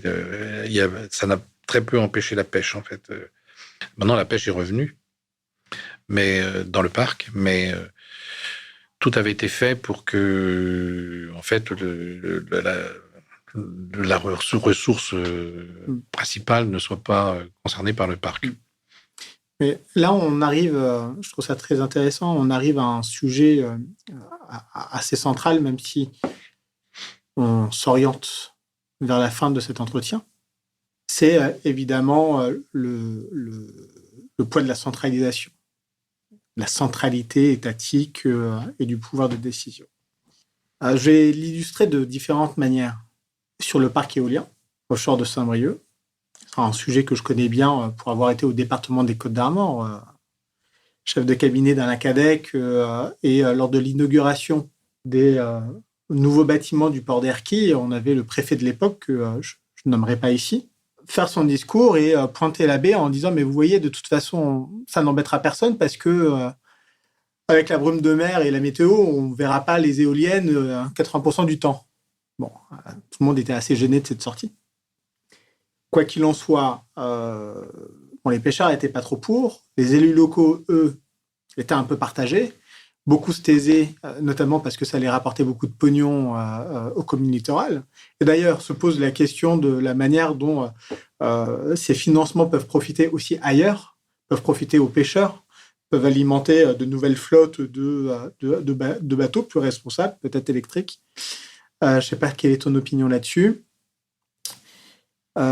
Et puis, il y a aussi autre chose. Donc, ce que je veux dire là, c'est donc la toute-puissance de l'État sur les décisions aussi importantes et impactantes pour nos vies quotidiennes. Tu es bien placé pour le savoir, parce qu'en introduction, j'ai évoqué l'arrêté anti-pesticides qu'on t'a retoqué, notamment pour des raisons de compétence et de régularité en fait, de cet arrêté-là. Mais qu'on fasse ici la différence entre ce qui est légal et légitime. Il était légitime de prendre cet arrêté-là, manifestement. ça n'était pas légal. Qui peut donc prendre cet arrêté-là? Le préfet et l'État. Bon.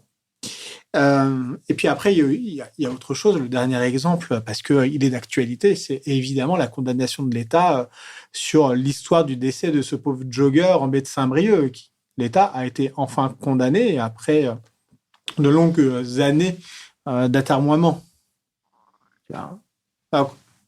Et il y a un moment, pour ces algues vertes aussi, il va falloir qu'on fasse des choses. Le point commun entre mes deux derniers exemples, c'est l'agriculteur. L'agriculteur qui pourtant a fait d'énormes progrès pour baisser la pollution des sols. C'est pas suffisant. C'est pas suffisant parce qu'il y a un modèle entier à modifier. Cette agriculture conventionnelle, dans laquelle de très nombreux agriculteurs sont malheureusement piégés, est une grande difficulté. Et ça fait partie de ces changements à opérer, c'est singulièrement pour la Bretagne. Et alors, si on avait ces transferts de compétences, de responsabilités davantage orientés vers les territoires, et avec une Bretagne qui expérimente énormément, et on ne l'a pas évoqué, mais je pense que tout le monde le sait, tu es vice-président au conseil régional, tu as mené ta liste lors des dernières élections régionales, que tu es en charge de la mer et du littoral, que la question de l'agriculture te passionne, et je reviens en fait à mes questions traditionnelles, c'est on le fait comment? On fait comment? On peut prendre des exemples ailleurs pour voir ce qu'on pourrait faire. Quand il y a eu le choc pétrolier en 73-75, les Danois se sont posé la question de qu'est-ce qu'on fait. Et donc il y a eu un débat de 2 ans avec l'ensemble des forces politiques et ils ont pris des décisions qui, selon leur orientation, est valable pour les 50 ans qui ont suivi. Et donc qu'est-ce qu'ils prennent comme décision? Ils prennent comme décision de se passer des énergies fossiles. C'est là que naît massivement le vélo. J'ai découvert ça, je pensais que le vélo est tout... Mais non, c'est né là de façon vive. Donc tout le monde s'est emparé. Les citoyens se sont emparés. Le vélo, ça s'est explosé. C'était plus facile pour eux, ils n'avaient pas d'industrie automobile. Il faut savoir ça aussi, c'est le contexte. Deuxième décision qu'ils prennent, c'est que l'on va se passer du nucléaire. Et on ne va pas acheter du nucléaire à nos voisins. Donc, on va produire des énergies renouvelables, notamment éoliennes. Et nous allons être, à l'échéance 2035, ils vont y arriver, totalement autonomes en termes d'électricité. Et de façon transitoire, nous allons passer par une énergie fossile marginale, qui est le gaz. Ok. Et c'est pour ça, d'ailleurs, qu'ils ont demandé aux agriculteurs de produire beaucoup de gaz et que nous avons des élevages de porcs qui sont plutôt des élevages de production de gaz que de porcs. Ah oui, ok. Et qui posent le problème maintenant démocratique où on dit aux agriculteurs, maintenant, le gaz c'est fini puisque nous avons réussi notre transition. Mais vous avez une société qui a débattu et qui a eu une ligne de gouvernance. Chez nous, on n'a pas cette gouvernance-là, qui est une gouvernance pyramidale, du haut vers le bas, un État jacobin comme jamais, qui ne fait pas confiance aux régions et qui, au mieux, décentralise ses services.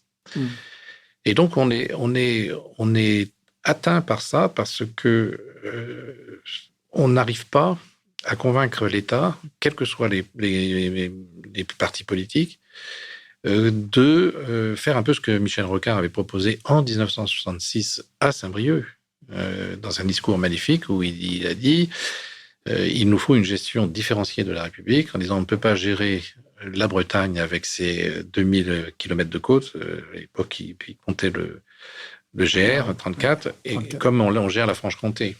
Voilà, indiquant que cette différenciation a constitution constante. Donc, une gestion différenciée de la République. C'est pour ça qu'il a réussi les accords de Nouméa. C'est pour ça que, en plus, avec un ministre comme Le Pinsec, très sensible, premier des ministres de la mer de France. Donc, il y avait des possibilités. Mais l'État n'est pas parti dans ce sens-là du tout. Donc, aujourd'hui, on est peu à demander une réforme institutionnelle dans laquelle les régions seraient vraiment responsables, avoir une responsabilité fiscale, une responsabilité réglementaire. Le président de région a demandé encore récemment d'avoir l'entièreté de la politique de la PAC en Bretagne pour sortir des pesticides notamment, parce que nous y arriverons, parce que les territoires le veulent, parce qu'on a des expériences comme Terre de Source, etc., où on arrive véritablement à ça. Et autrement, donc ce que nous avons fait, nous, en Bretagne aussi, mais qui est une innovation institutionnelle, pour tout ce qui est la politique énergétique de l'État, c'est que nous avons un parlement, notre Parlement de la mer, CRML, dans lequel on discute de l'action de l'État en région. Et là, ça discute serré. Parce que l'État recherche l'adhésion de la région Bretagne, mais cette adhésion n'est pas à n'importe quel prix. Et c'est pour ça qu'on a mis d'ailleurs dans la balance de plusieurs choses, dont qui ne plaît pas du tout aux opérateurs éoliens, mais on a dit, si ce sont des parcs flottants, ces parcs devront être pêchants. C'est-à-dire, comme à Saint-Brieuc, la pêche pourra revenir après travaux. Alors, donc, on a arraché ça. On a arraché aussi, donc ça sera dans le cahier des charges, normalement. On n'a pas encore arraché la question de la fiscalité, qui est une fiscalité dépassée, où au motif que vous voyez les éoliennes dans les 12 000, vous avez une taxe. Si vous les voyez, comme à de Saint-Malo, par exemple, vous les voyez, mais c'est pas dans les 12 000, vous avez 0. C'est une taxe qui doit aller aux territoires qui s'engagent dans cette transition électrique. Donc, soit aux régions, soit aux EPCI, aux territoires, aux départements, mais voilà. Donc, on travaille sur ces aspects-là, et puis, mais c'est des négociations un peu, je dirais, où l'État est un peu forcé, parce qu'il aimerait bien se passer de nous, mais il y a quand même une expérience en Bretagne où, si les Bretons ne sont pas d'accord, ça coince. Et ça coince beaucoup. Donc, les bonnets rouges, les gilets jaunes qui ont été quand même très, très présents, presque ont surgi de Bretagne. Donc, Notre-Dame-des-Landes, Plogoff, ça fait beaucoup d'expérience. J'ai 2 dernières questions. Je ne sais pas dans quel ordre je vais le faire. Je vais le faire en terminant avec la question des modèles et notamment du conseil régional. On va y revenir. On va continuer là-dessus. Sur les modèles de décision et de concertation, sur les modèles de compromis à la française, c'est vrai que quand l'État prend des décisions, ça impacte évidemment tout le monde. Il y a des sujets sur lesquels vous avez pris des positions au conseil régional forte, sur l'artificialisation aussi des sols. Tu l'as évoqué sur la PAC. Sur quoi encore ? Sur le Mercosur, qui évidemment est un risque extrêmement important pour nos agriculteurs.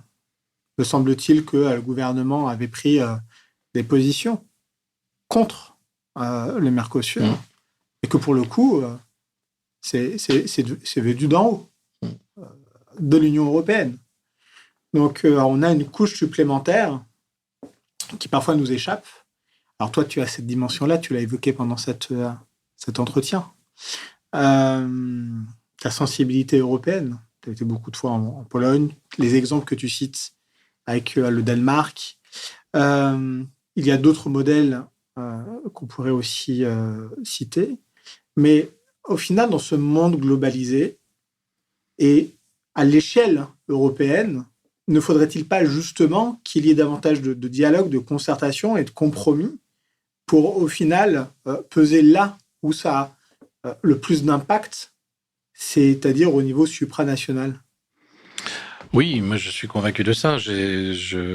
Dans des accords programmatiques que j'ai eus avec Loïc Chenet-Girard, figure en bonne place une chambre régionale citoyenne. Ok. Donc qui est une demande d'ailleurs très forte des Gilets jaunes, qui était cette capacité de pouvoir décider d'un certain nombre de sujets concernant notre vie ordinaire. La difficulté dans laquelle nous sommes en région, c'est qu'il faut que nous convoquions sur cette chambre régionale, donc ça a été annoncé par le président de région, donc ça va le faire.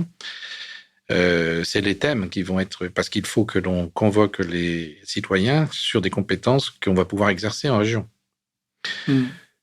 Donc moi, je suis très fan de ces conventions citoyennes. Je l'ai dit, je suis effondré par leur dérive par la non prise en compte par le président ensuite.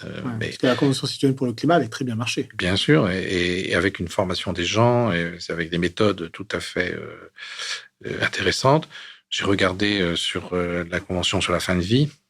C'est extrêmement intéressant parce que vous avez des gens qui étaient tirés au sort, qui étaient très, très opposés, qui ont réussi à travailler ensemble, qui ont réussi à se comprendre, etc. et sorti d'un projet de loi qui aujourd'hui est validé par les Français et les Françaises, quoi. Donc, c'est intéressant. Donc, moi, ce que je proposais au président un peu, donc on est en train de réfléchir, de tâtonner là sur cette idée, mais c'est de dire, voilà, ce que nous souhaiterions, nous, Bretons et Bretonnes, prendre comme compétence. Nous avons la compétence des lycées, nous avons la compétence des ports.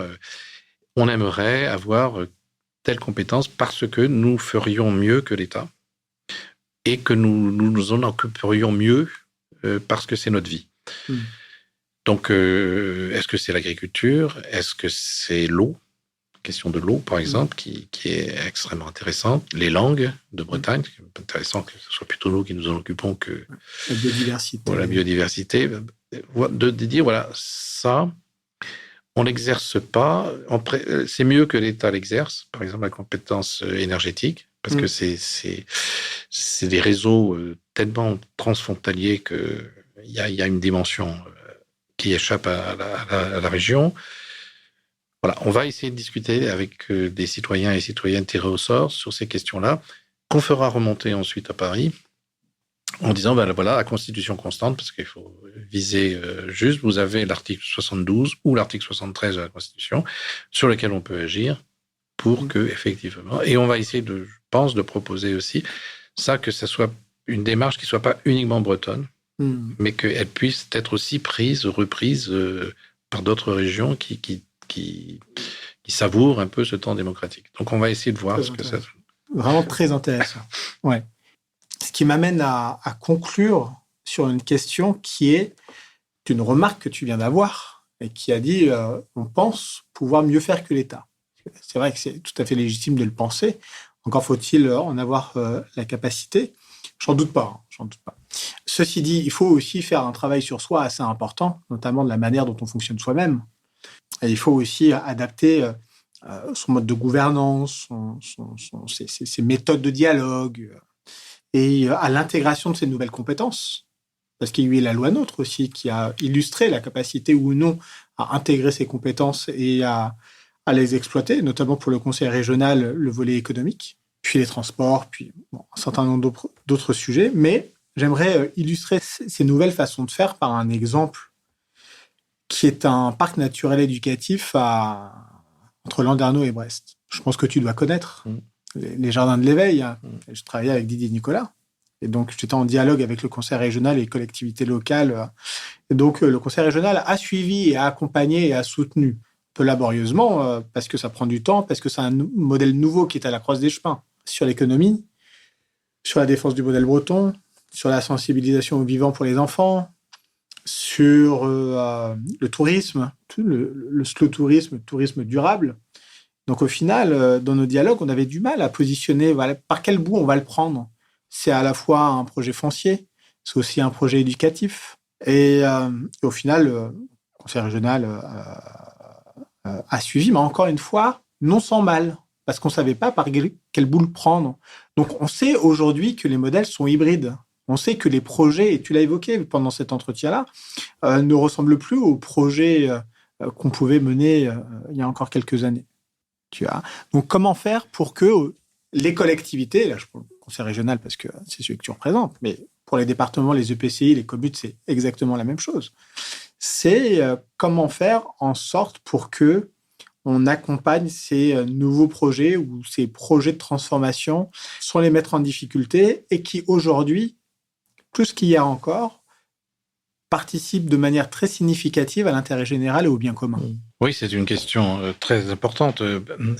Jean-Yves Le Drian, quand il a été élu, avait fait campagne sur l'idée de supprimer la logique de guichet qui faisait que on avait des subventions en fonction des relations qu'on pouvait avoir en fait avec les élus, et puis les élus avaient une ligne budgétaire, puis quand la ligne budgétaire était terminée, on attendait l'année suivante pour avoir et de passer dans une logique de projet. Ce qui était intéressant, qui rejoint un peu ce qu'on vient de discuter là. Mais on est allé aujourd'hui à mettre en place des appels à projets, des appels à manifestation d'intérêt, etc. C'est-à-dire à réfléchir à des cases tout à fait importantes dans lesquelles les gens doivent rentrer pour avoir la subvention, pour avoir l'adhésion. Ils auraient peut-être pas fait comme ça, mais pour rentrer dans la case, ils modifient leur projet. Et quand ils sont dans la case, ils peuvent plus en sortir. Et donc, on est allé trop loin dans cette expertise où, alors, pour le coup, c'est du contrôle, voilà. Et je discute avec le président de région là-dessus, en disant, mais est-ce qu'on ne devrait pas changer de paradigme? C'est-à-dire, est-ce qu'on ne devrait pas dire clairement que voilà la politique de la région Bretagne? Par exemple, je vais prendre l'exemple le plus simple, c'est nous avons un projet politique sur les langues de Bretagne, le gallo et le breton. Vous, collectivités, vous, communes, vous, départements, qu'est-ce que vous proposez de faire? Et à ce moment-là, nous accompagnons. C'est-à-dire que pour le coup, c'est une dynamique. On peut faire la même chose sur les questions de logement. En disant, voilà, on a un problème de logement. Nous, on peut travailler sur une partie de notre compétence avec l'établissement public foncier, etc. Vous, communes, qu'est-ce que vous faites? Qu'est-ce que vous comptez faire, etc. Et à ce moment-là, on augmente les dynamiques. Aujourd'hui, on ne fait pas ça. C'est-à-dire, les communes arrivent, les communautés de communes arrivent et disent, alors dis-moi, alors quel est votre projet? Ben, on a ça. Ah oui, mais est-ce que ça rentre? Alors, est-ce que c'est en centralité? Est-ce que c'est en... Enfin bref, on leur pose des tas de questions. On leur amène sur la table l'éco-socio-conditionnalité, un instrument de torture, moi je trouve, qui est très vexant pour les élus, quoi. Est-ce que vous avez pensé l'aspect écolo de votre projet, quoi? Où est-ce qu'elle est la piste cyclable? Est-ce que vous avez pensé à des éco-matériaux? Est-ce que ceci, est-ce que cela? Et donc on infantilise. Et au final, on est peut-être aussi jacobin que l'État. Ouais. Et donc, il faut qu'on revisite ça et que l'on multiplie les synergies sur des sujets que l'on aura identifiés comme les plus importants pour la Bretagne. Est-ce que tu penses que la région est en mesure ou est en capacité de ne pas avoir peur de perdre, d'une certaine manière, le pouvoir qu'elle pourrait acquérir de l'État en allant vers une nouvelle voie de décentralisation et en répercutant de manière plus finement le pouvoir de décision ou d'orientation au plus près des territoires encore? Oui, ça va dépendre des sujets, quoi. C'est-à-dire que moi, je trouve que, par exemple, à partir du moment où il y a eu un débat politique dans lequel, en plus, une unanimité à part le Front National sur les langues de Bretagne, ouais. Il n'est pas anormal que le président de région dise nous avons décidé de ça, nous, et vous, qu'est-ce que vous souhaitez faire? Donc, moi, et donc, là, pour le coup, il y a des propositions qui arrivent. Et c'est les propositions qui arrivent des territoires. Mais pour rentrer dans une logique, on peut avoir tous les sujets sur les questions de l'eau. Et là, pour le coup, on discute des mêmes choses. Vous voyez, parce que là, c'est un peu... chaque commune présente son projet, qui d'ailleurs est tout à fait intéressant, etc., etc. Ça rentre dans la case ou ça ne rentre pas, mais ça ne crée pas une dynamique bretonne. Vous voyez ce que je veux dire? C'est pas une dynamique, c'est des choses les unes à côté des autres. Et puis, donc, je crois qu'on doit revisiter nos appels à projets et tout ça. Je pense qu'il faut les supprimer même. Est-ce qu'il y a des choses que tu aurais voulu évoquer à ce micro? Des choses dont on n'a pas parlé? Non, merci. C'était très, très dense. Très intéressant. Merci beaucoup. Merci, Daniel. Et je donne rendez-vous aux auditeurs qui nous écoutent. D'ailleurs, si ça t'intéresse, parce que le 15 juillet prochain, on a invité le professeur Jean-Yves Gauvrit, donc le président de la CME du CHU de Rennes, pour parler de l'hôpital public. Un vaste sujet.